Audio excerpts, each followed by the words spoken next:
Okay, the first class, the very quick intro to ZBrush that I'm owing you.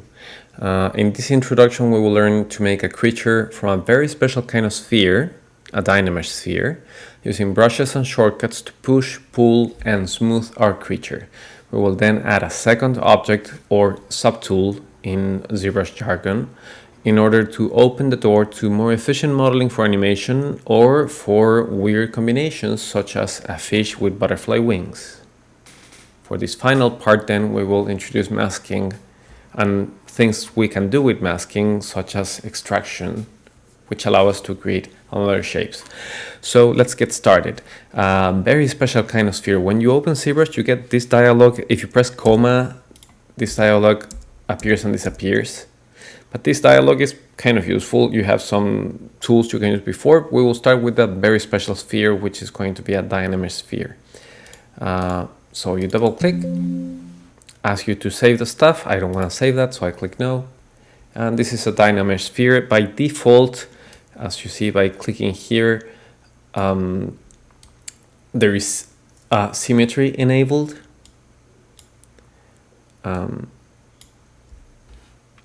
Which is kind of nice. Here I use the default standard brush to add some things. If I want to take out, instead of like adding matter, taking out matter, or pushing matter, I can press the command key, and that way I can take out stuff. Notice that I'm only using the keyboard, by the way. If I want to smooth out something, I can click and hold the shift key, and that way, for instance, for these like eye bags, I'm smoothing it out using the shift key. For the mouth, I'm also smoothing it out using the shift key. Same thing here. Rotation and stuff like that in ZBrush. If I press and hold the right click button, I can always orbit around my object. Zooming, the scroll wheel will not work out, as you can see. But if you press Control and keep Control and press the right mouse button, you can zoom in or out. If I press the Command key and I right click and hold my, and I click and hold my right button, I can pan. So that is right click is orbiting, Control plus right click is zoom in or out, Command plus right click is pan. So if I want to look from the side, and then I want to move, I click Command and right click, and that way I can look in the right way. Another interesting thing about navigation, you can see that there's a little head there that shows you which way you're standing at. But while you're rotating, if you press and hold the shift key, it's going to constrain the view. So if I press shift, it's going to look from the top view. If I want to return to my frontal view, I can just press shift and it's going to constrain to a front view. If you want to look without perspective, you see that there's a perspective grid there. You press the P key and that way there's no perspective. Now, brushes. If I press the B key, I open the brush menu. The same thing, I can just press the brush there and I can open the brush menu. Now there are many options, and the way ZBrush makes it a bit easier to like spontaneously choose brushes is that the shortcuts, there is a combination of keys work as shortcuts for different brushes. For instance, if I want to move, which is generally the first brush I want to use, I press the M key and then I only get the brushes that have an M, and then I press the B key and we are in the brush mode. If I want to make my brush larger, I press the S key and that way I'll make it very large, and I'm using the move brush, so now yeah, it's an alien sort of, and that way I can start moving out stuff. So as you can see, the brush key is very useful. I mean the move key. Basically the thing about aliens is not having noses. try when you're modeling not to resolve everything immediately. Imagine you're looking at someone from afar. I tend to use the smooth brush a lot in order also like not to fall into the trap of thinking that I like trying to finish stuff earlier than I should. It's like, I mean, if you want to run a marathon or something, in general terms, you wanna train before. Good things take time. The same thing here. And now I will use the, yeah, this is good. And now I will use another brush, then it's B. Another brush I use a lot, clay buildup, that is C for clay and B for buildup. And I can adjust some stuff. You might find that the brushes are too intense especially if you're using a mouse. So Z intensity here, dial it to 5, and that way you have a bit more control over what is happening. I will press Control key to make an eye socket.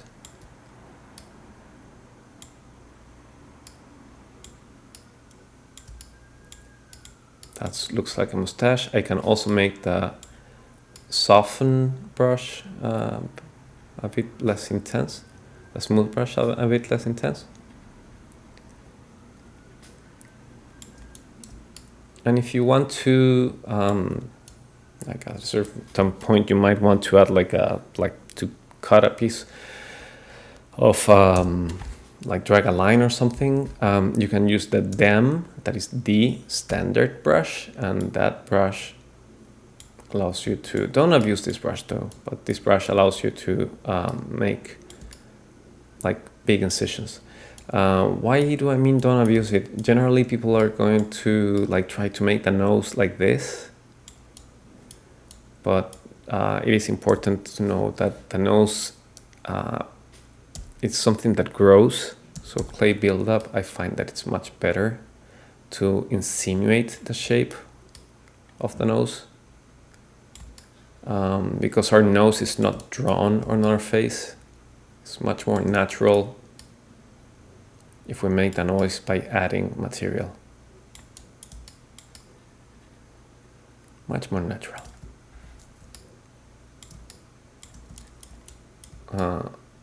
Okay, that's sort of okay. Good. Now, things that don't work with this method right now and where you might run into trouble. If I go into V and I use the snake hook brush or snake cacti, a lot of these snake brushes are brushes for basically making horns and handles. So snake hook, that is SH, I press OK, and then I start taking the brush out, and you see that it sort of breaks down as I pull it. That's because we are working with the geometry that we have. So we need to go little by little. And then we press Control and drag a marquee outside of the shape, and that will remake the topology and remake it and remake it and things like that. Alternatively, you can use this mode, which is the sculptress mode, which doesn't require much because it dynamically creates a thing, but it comes with its own suite of limitations. Some people use this brush to, the smaller the brush, the more detail it has, but some people use the sculptress mode and then retopologize stuff. But long story short, you're always going to have to work with this later. I'm not sure if it's the best way to work though. Play build up, and I'll do Shift D and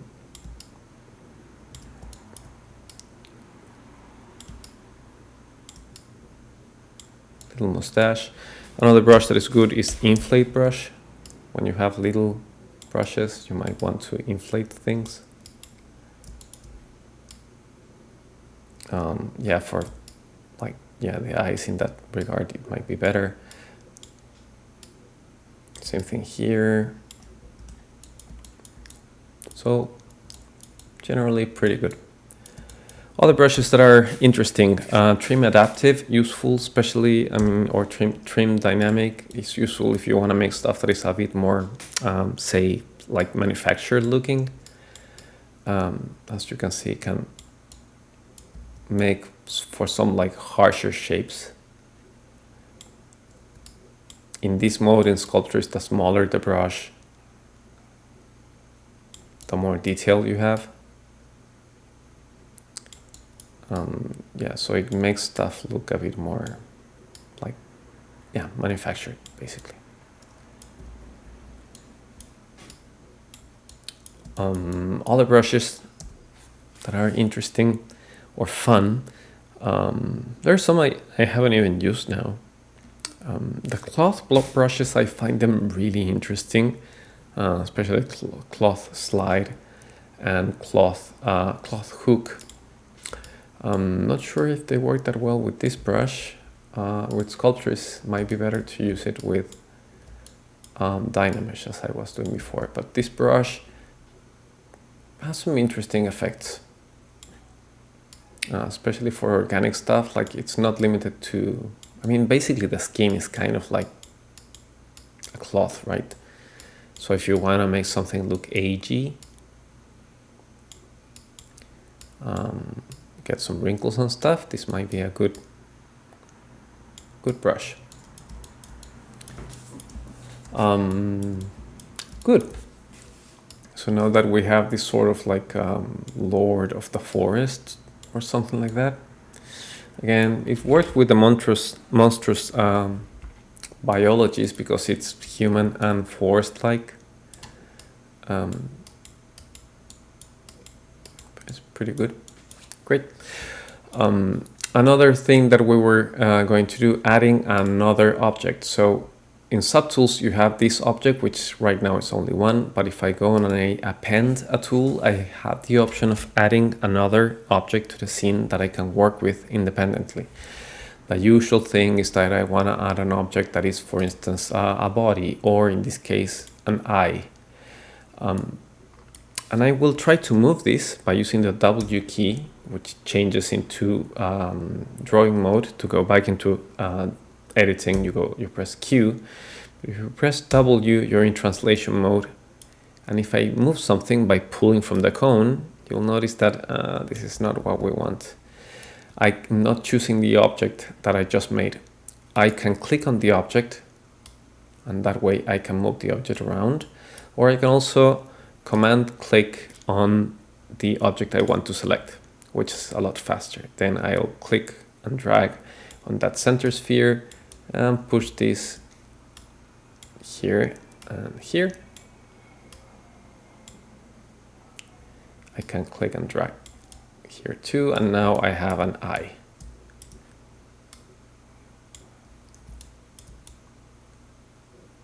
Which is decent. I might push it a bit below. Good, I leave it there. And I go back into drawing mode by pressing Q. If I want to make a duplicate of the eye, I can just press duplicate, press W, and drag on the X-axis. Important fact about eyes in general, I'll go back in drawing mode. I'll go back and use the inflate brush. Eyes tend to have like your iris. It's a little bit protrudes a bit. Oh, here, command click, and yeah, the eye is not completely spherical. That's something that is important to know if you are aiming for realism. And I can go back here and check on our character here, and I'm going to go play build up and add some eyelids. This is one method that is like common for making eyes, is to add the eye and then put the eyelids later. There are many ways. I'm sort of used to this one, but it sort of works. I don't know, I find it comfy. And then control and drag out, because we're still in Dynamesh mode. We came back to Dynamesh mode, and that's okay. If you want to add another object, we can add a cylinder. For instance, if you want to make a neck, and we press the W key, and I'll rotate here, and I drag on that yellow square to make it a bit smaller. And I'll put this one here. And I press Q, which allows me to edit now. I will press sculptress mode, and I'll do some clay buildup. And I can start building this up so that eventually, I'll just smooth the whole thing out, so that eventually I can combine it with the previous one, which is something that actually we did not do in class. I will append another object to make the torso, so to speak. So I'll do that with a sphere. Spheres are very useful. I chose it by using Command Alt. Yeah, spheres are very useful. Because you can do a lot of stuff with a sphere. It's a great base shape for lots of things. Because I have the sphere here, I go back into brush and move, which is one of my favorite brushes too, especially for starting, and it doesn't have symmetry, so I press X and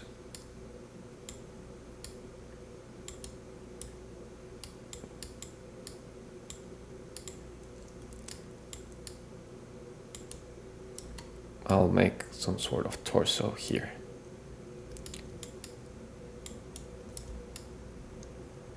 And I'm still in sculptress mode, so it gives me a lot of leeway.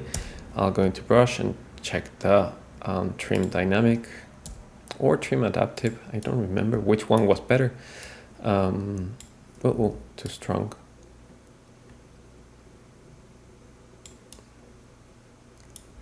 But this is good for the torso for now. Like, I believe it. Okay, now we have all our subtools here, and I do want to hide the eyes, and I will do something that is kind of interesting. I'll push this one below, so I have the head, I have the neck, and I have the torso, and they are consecutive to each other, and I'm going to combine them. Okay, or in Photoshop terms, merge them. So merge down, merge down. And now I have one object that contains everything and the eyes, which are hidden by now. Now, if I do press, since I'm still on Dynamesh here, if I press Control and drag outside, this was barely noticeable, but here they are combined but not really joined, and now they are like forever together. So I can smooth out the transitions between one object and the other. And go back into clay buildup. And add some stuff, like, I don't know, let's pretend that this character has clavicles, which are kind of very useful for bipeds especially. And some sort of bony thingy.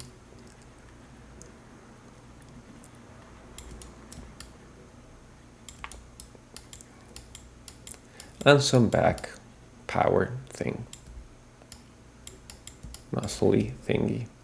I'll dial up the intensity of the smooth brush so that it's a bit faster.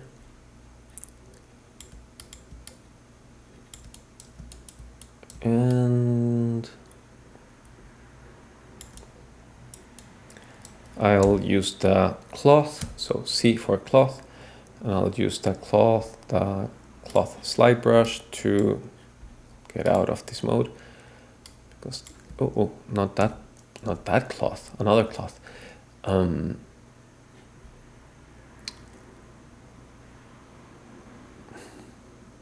It's not cloth pool, cloth slide should work, but I guess this one is working too. Not really, but perhaps the strength was too high. Yeah, that's better. And that way we have something that works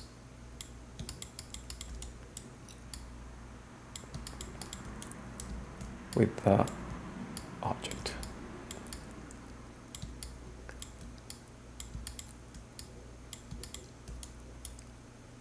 Good. So now I can turn on the eyes back again. And we have this beginner creature here. Now, the last thing about this 20-minute tutorial that combines so much stuff, using masks. Okay, so for instance, if you wanted to, let's say that this like humanoid vegetable thing name is Pedro. I press Control, I will press X to take out the symmetry, I press Control and I can just put a P there, okay, for Pedro. Now, masks are very cool because I can then use another brush, like the clay buildup, and it's going to mask out the contours. So I can keep, so I can use that. If I press outside of the shape, if I press Control, I can then click on the inside. So I will use the negative brush, which is by holding the Option key.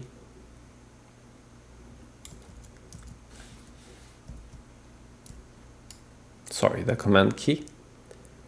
And now we have that Pedro is there. Much better. There's a carving on the tree. Beautiful. And if I want to take out the mask, I press Control and I drag the marquee outside. If I drag the marquee outside again, since we are on Dynamesh mode is a property of geometry there. Whenever there's Dynamesh, then this is enabled. So that's one use of masks. Another one is that if you want to make, say, a helmet, you can draw a mask.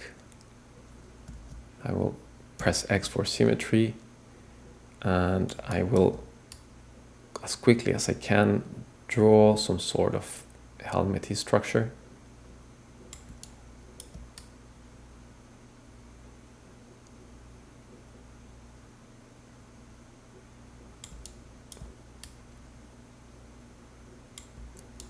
That, of course, you're gonna do much better than I am.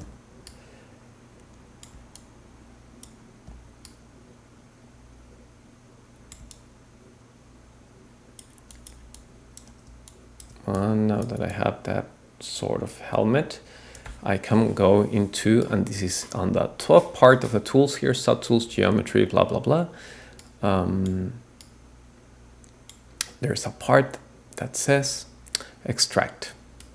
So it's in subtool, and you press extract and you click extract, and it's going to show you how the thing, like, present you with a preview. If you dial up the thickness, it's gonna be larger, so I'll accept that because I want something sort of like a helmet. Perhaps that's too much. Extract, a bit larger. Extract that, too much. Okay, I'll keep it. I'll press accept, and that creates another piece of geometry. I need to go out and Dynamesh this thing again.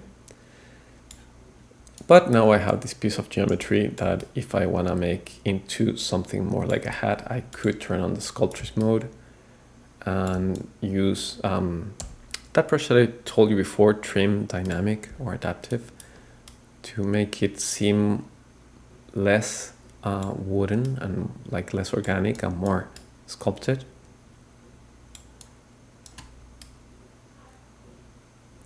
Again, I'm only using the mouse,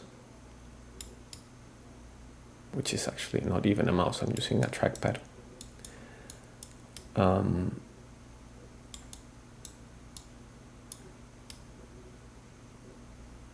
But that's one of the many uses that masks have. And I can also use that move button to sort of make it more into a helmet.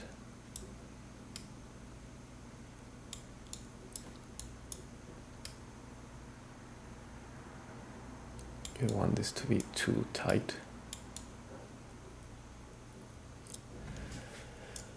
So there you have it. I'll press P to see perspective, and now we have a character that we might call Pedro, the forest dweller or whatever.